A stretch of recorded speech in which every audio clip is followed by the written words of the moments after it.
my kitchen and welcome to the Recipe Therapist. You know, nothing says fall to me like a nice homemade bowl of hot soup.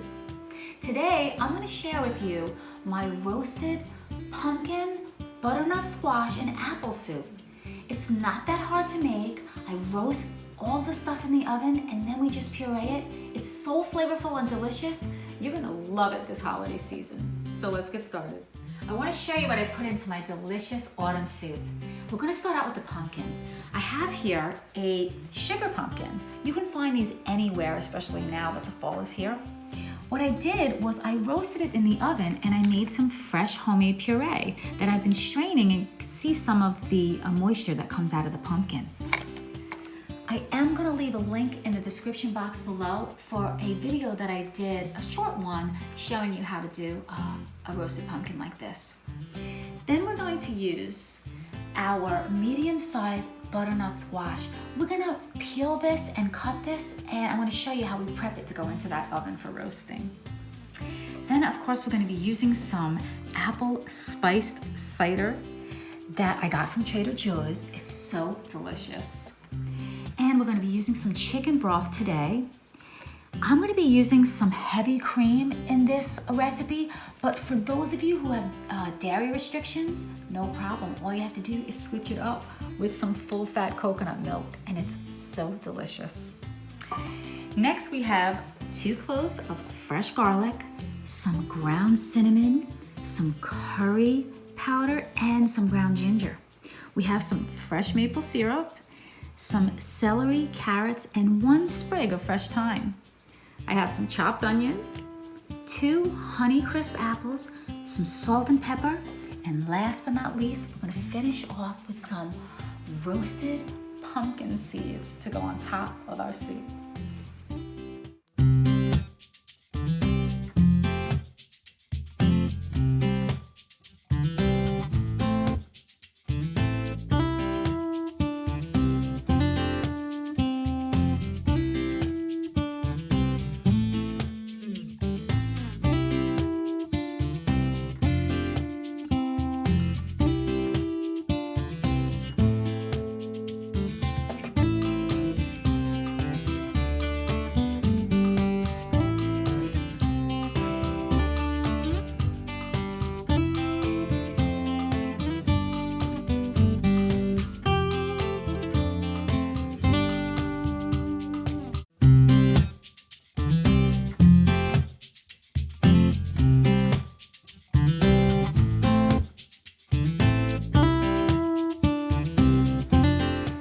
Vegetables are nice and prepped to go in that oven for roasting. So what I have here is a nice large sheet pan, okay?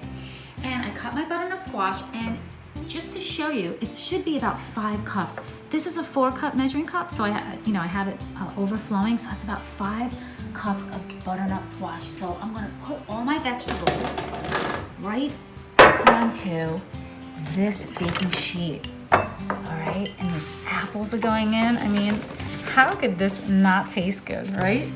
So I'm going to just spread them all out nice and evenly. I've got my 2 cloves of garlic, and I have my fresh thyme. Now, this thyme is optional. I go back on the stem like this, and they just kind of fall off, you know, and some can stay on the stem, don't matter. Like I said, this is optional, but I really like it in this soup. So I'm gonna throw it in to roast. And then we're going to take, I forgot to mention before, we need 2 tablespoons of olive oil. So I'm going to measure it out because I really want to make sure I get a good coating on these vegetables because they're going to roast up really, really nice in that oven. I think I'm going to put a little bit more. Okay, now I have my oven preheated to 450 degrees, so these are going to roast in there. But before I roast them, I'm going to take my clean hands and just mix it and make sure that all these vegetables are nice and coated. I should say fruits and vegetables, you know, because we have some apple in here. Coated with the olive oil. And like I said, my oven is preheated to 450 degrees, and this is going to cook for about a half hour, and it's going to be so delicious. So my vegetables are ready, and they've been cooking for about 40 minutes actually, and let's take a look at them. They look just great. You see how nice and roasted they are? They're perfect. So what I'm going to do is I'm going to take these out, and then they have to cool for about 10 minutes or so before we get ready to puree them up for the soup.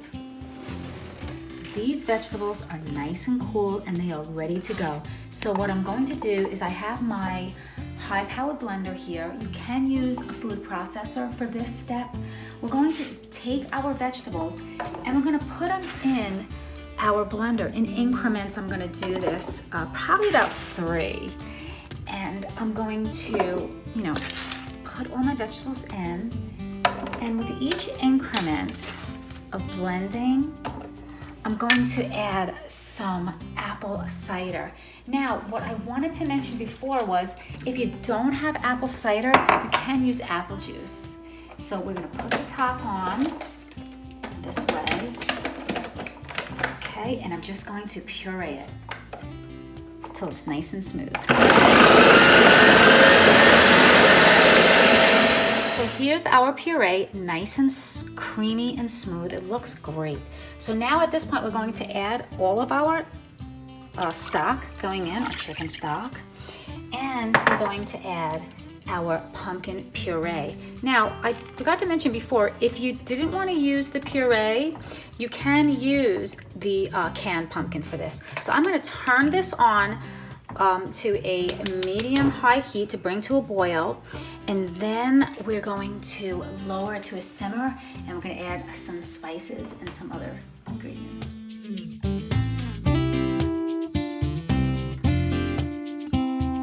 You see how it's coming to a boil? So I'm going to lower this to a low simmer, all right? And now we're ready to add some of our spices. So we've got our curry powder going in, and our cinnamon. Oh my gosh, this is gonna be so good. Our ground ginger, maple syrup, look at that. Oh my gosh, all the flavors of fall, right? I'm just gonna give it a quick mix, because I still have to add some salt and pepper. Now what I wanted to say was, this soup is subject to change because some people like it thick, some people like it thinner. You could add some more chicken stock or some water depending on, how thick you like it. It's totally up to you. I kind of like it like this, kind of like on the thicker side. So I'm mixing this up, and oh my gosh, I could smell the cinnamon and the ginger in there. It's so good, that maple syrup.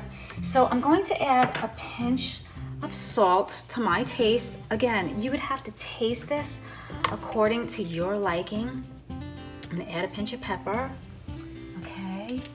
And I'm just gonna let this cook for about another 10 minutes on a simmer, and then we're gonna add our heavy cream. All right, guys, so my soup has been cooking for about 10 minutes, and look at it. It looks beautiful. Oh my gosh, I could smell it. It smells so good. So at this point, we're ready to add our heavy cream going in. Just a little touch of that cream is really gonna make this soup over the top delicious. So I'm gonna mix this, and then I'm gonna meet you back at the island, and we're going to take a taste. Okay friends, so this soup is all done, and now I'm ready to take a taste. So let's take a look at it. Come on in.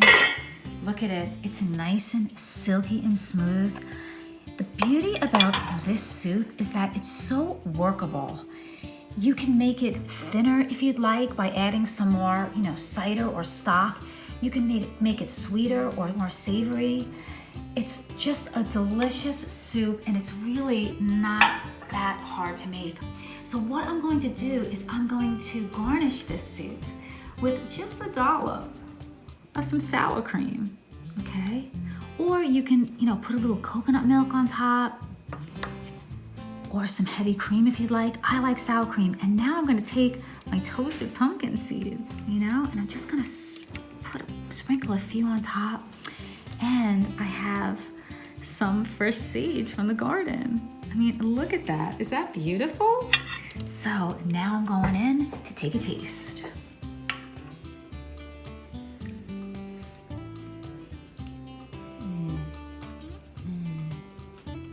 I absolutely love this soup. I've been making this soup for years. It has all the flavors of fall. I mean, the apple, the pumpkin, the butternut squash with that maple syrup, and all those spices of the fall like cinnamon and nutmeg. It is so good. For the full recipe, I am gonna leave it in the description box. Don't forget to hit that subscribe button and that bell for notifications, and we'll see you next time. Take care.